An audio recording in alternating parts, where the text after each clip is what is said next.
One second, I forgot a book.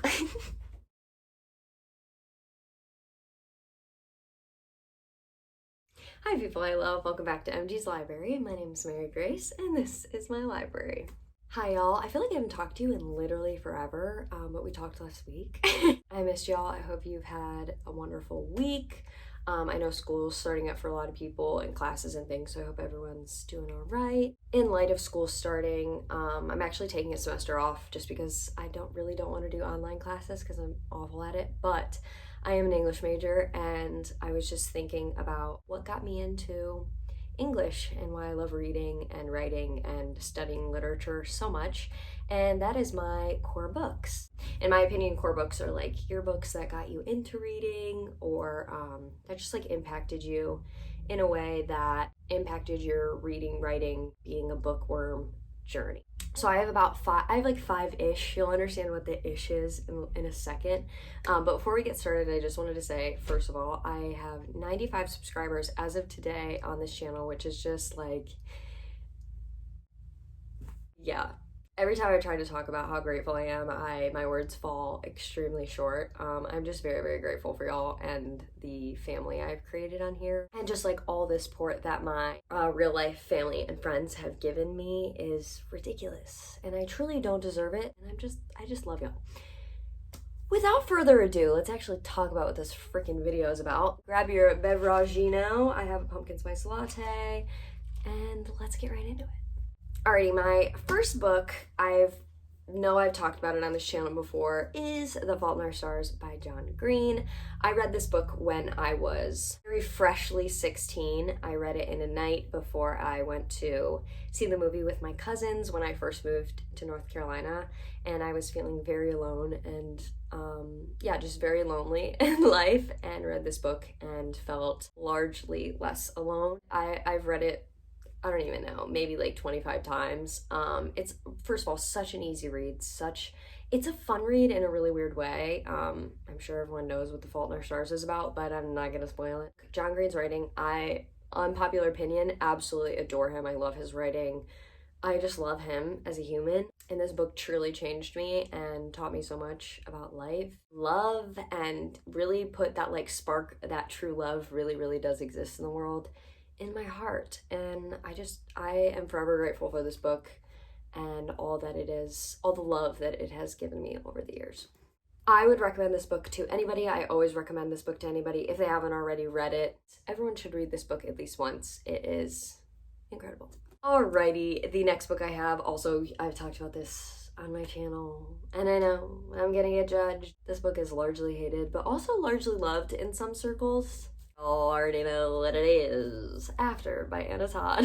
This was a fan fiction before it was a paperback novel. I was about, I would say, 13 or 14 when I first read it, and it truly sparked my love of reading. I didn't really like reading until I was, I'd say, 8th grade. And hugely, I credit my love of reading to fanfic. It made me realize how easy it was to read and that it didn't take a lot of effort and that it was one of the most captivating and escapism things I could ever do. And I loved it. This book specifically, I know its content matter is a little sus and problematic in some ways, but I love these characters. I love this author. She gave me so much life and so much purpose. This book means so much to me. I would not recommend it to everybody because it is kind of a sus read and you might think differently of me if you read it.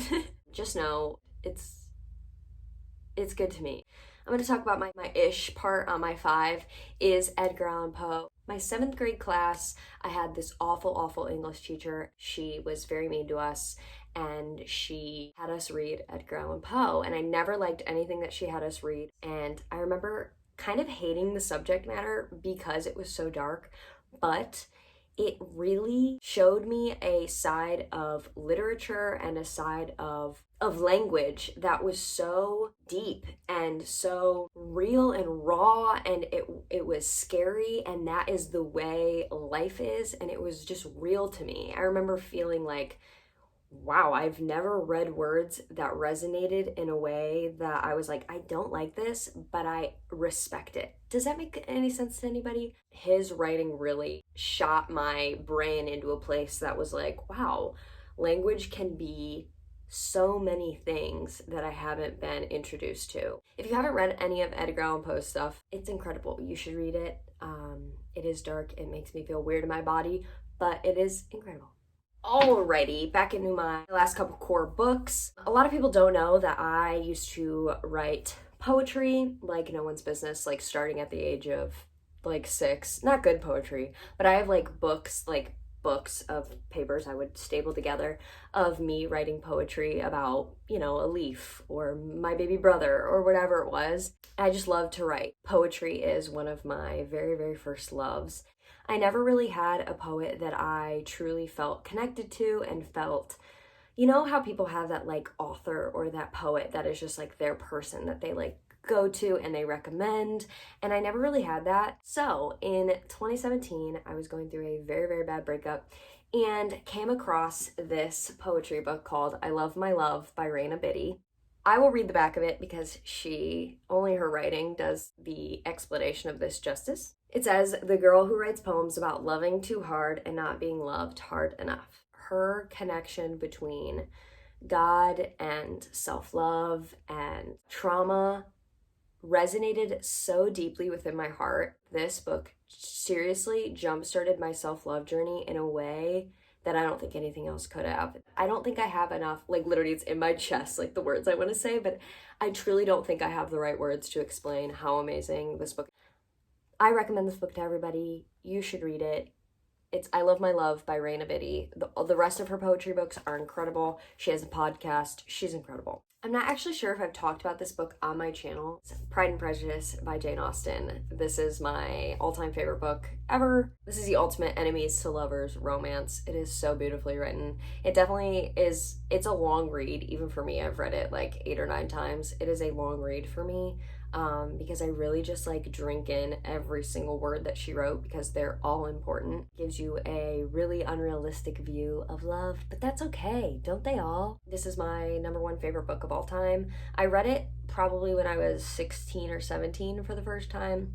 I didn't want to read it, but I read it. I forced myself to read it and absolutely fell in love. It's just stunning. That's a good word for it. Stunning. Alrighty, and my last book, I'm gonna grab all my versions of this book because it's kind of funny. Wuthering Heights by Emily Bronte. I'm a huge fan of the Bronte sisters. I have to show you my covers of these because I'm very proud of them. I thrift them. This is a SAT version of it. I actually just found this one and it has like definitions of all the words. If you have trouble reading classics, these SAT books are incredible for you. This old Walmart cover. The Penguin edition cover. This is my favorite one. I found it have I showed y'all this? I found it in a bookstore in Ohio. So pretty. It's so pretty. And it has a note from somebody from 1988. Heathcliff and Catherine. It is so heart-wrenching and so horrible, but so wonderful. It's not really a happy ending. And that's okay. And it's a pretty toxic, both of the characters are pretty toxic. And I think that's what I love about it. It's just real. Like, this is a real book. Like, Pride and Prejudice is kind of fluffy for that time, but Wuthering Heights is gut-wrenching. And if you have not read this, give it a try. I know classics aren't for everybody. Wuthering Heights is kind of a hard read, but it's worth it once you read it, I promise. But also, no shame if you can't finish it. I totally understand. I think reading classics really instills in me just like love of where language started and how it's evolved and how through hundreds and hundreds of years language has kept us so intertwined with one another is incredible. Alrighty, my people, that was kind of a long one. Thank you for sitting through all of it. I love you so much. I would love to hear how y'all's lives are going right now. I miss talking to y'all. Let me know. Let me know what you thought of any of these books, if you've read any of them. And if you read them, let me know what you think. Thank you for being here. Thank you again for almost 100 subscribers. That makes me feel like I'm gonna cry. Really grateful. I love y'all. Why am I crying? I'm one of the most emotional people you'll ever know. I'm sending all the good love and energy back to you, but I will see y'all next week in my next video. Mwah!